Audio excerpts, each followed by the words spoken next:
Hello' guys, স্বাগতম জনাইছোঁ মোৰ চেনেলৰ অন্য এটি ৰেচিপি ভিডিঅ'লৈ।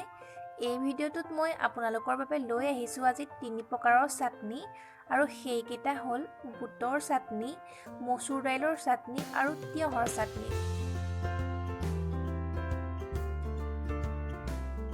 চাটনি প্ৰায় আমাৰ সকলোৰে প্ৰিয় নহয় জানো?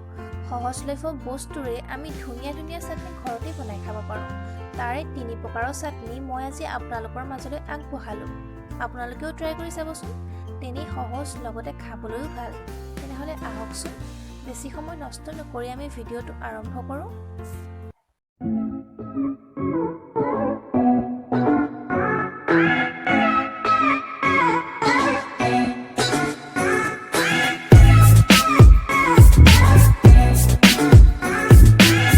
প্ৰথমটো চাটনি হ'ল মচুৰ দাইলৰ চাটনি, আৰু এই চাটনিটো কেনেকৈ বনালোঁ চাওঁচোন আহক।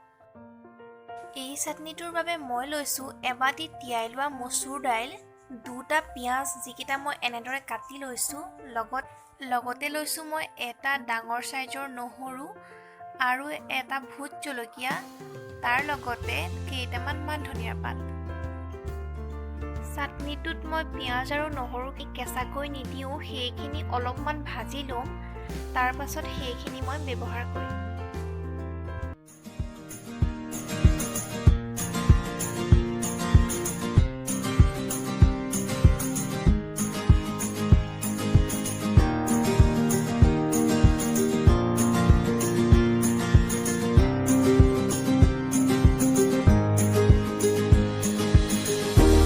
এতিয়া মই মচুৰ দাইল বাটি মিক্সাৰ গ্ৰাইণ্ডাৰটোত দি ল'ম, আৰু লগতে ভাজি লোৱা পিঁয়াজ নহৰুৰ আধাখিনি ইয়াত বাকি দিম। পৰিমাণ অনুসৰি নিমখো মই ইয়াত দি ল'ম, লগতে ভোট জলকীয়াটোও মই ইয়াত দি দিলোঁ। 5 মিনিটমান এইখিনি পিচি ল'লোঁ, আৰু তাৰ পাছত এটা পাত্ৰত উলিয়াই লৈ অলপমান মিঠাতেল মই ঢালি দিলোঁ। শেষত মই ইয়াত অলপমান নেমু চেপি দিলোঁ। এটা মান ধনিয়া পাতৰ সৈতে মই এনেদৰে ডেক'ৰেশ্যন কৰি দিলোঁ, আৰু তেনেই সহজে আমাৰ মচুৰ দাইলৰ চাটনি ৰেডি হৈ গ'ল। এতিয়া আহোঁ বুটৰ চাটনিটোলৈ। মচুৰ দাইলৰ চাটনিটোৰ দৰে প্ৰায় একে ধৰণেৰেই মই এই চাটনিটো বনাইছোঁ। তেন্তে চাওঁচোন আহক।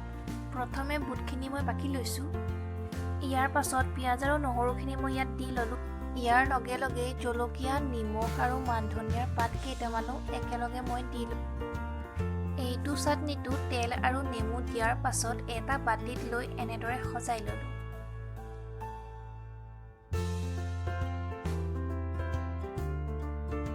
এতিয়া আহোঁ শেষৰটো চাটনিলৈ, আৰু এই চাটনিটো হৈছে তিয়ঁহৰ চাটনি।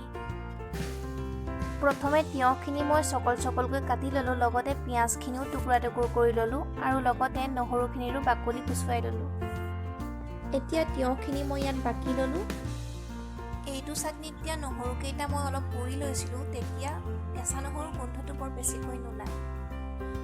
পিঁয়াজ নহৰুখিনি দি লোৱাৰ পিছত ইয়াত মই নিমখখিনিও দি ল'লোঁ, আৰু ইয়াত অলপ বেলেগ ধৰণৰ সোৱাদ আনিবৰ বাবে জলকীয়া আচাৰৰ তেল অলপ ইয়াত মই দি দিলোঁ।